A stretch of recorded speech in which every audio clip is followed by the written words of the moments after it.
Hi friends, I am Shah. నేను ఈరోజు బేల్దార్ పనికి వచ్చి ఉన్నాను. ఇది వచ్చేసి బ్యార్ని అంటే ఈ పొగాకును కాల్చేది. ఈ పనికి వచ్చి ఉన్నాను. ఇది కనీసం 25 అడుగుల ఎత్తులో ఉన్నాము. చూసారు ఎంత లోతులోంచి కనబడుతుందో.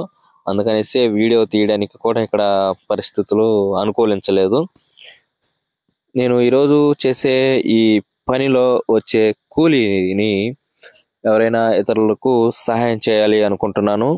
నాకు తెలుసు నేను చేసే ఈ చిన్న సహాయం వారి యొక్క జీవితంలో పెద్ద మార్పులు ఏమి రావు.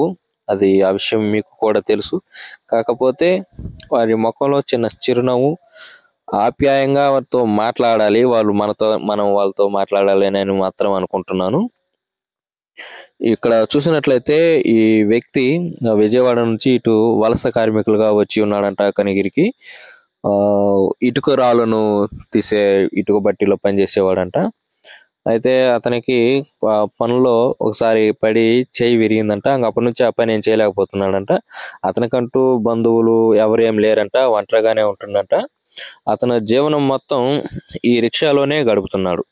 అతనికంటూ ఒక ప్రత్యేకంగా ఇల్లు అంటూ ఏం లేదు. ఇక్కడే చెట్ల కింద ఉంటాడంట. సాయంత్రం సమయానికి ఇక్కడ రిక్షాలోనే పండుకుంటాడంట. ఆ పట్టలే కప్పుకుంటానని చెప్పుకొచ్చి ఉన్నాడు.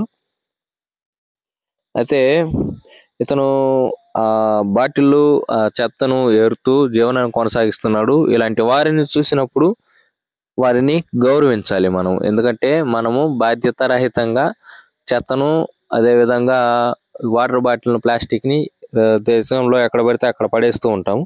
వీరైతే మాత్రం చాలా శుభ్రంగా వాటిని చేయడానికి నిరంతరం స్వచ్ఛ భారత్ లో ప్రయాణాన్ని కొనసాగిస్తూ ఉంటున్నారు. నిజానికి ఆయనతో మాట్లాడుతుంటే ఆయన అన్నాడు, చాలా ఆప్యాయంగా ఎప్పుడో ఎక్కడో తెలిసిన వ్యక్తి మాట్లాడినట్టుగా ఉందయ్యా, ఇక్కడే ఉంటానని చెప్పుకొచ్చున్నాడు. ఈ విధంగా మాట్లాడడం అనేది కూడా చాలా లైట్, ఏదో తెలియని సంతోషాన్ని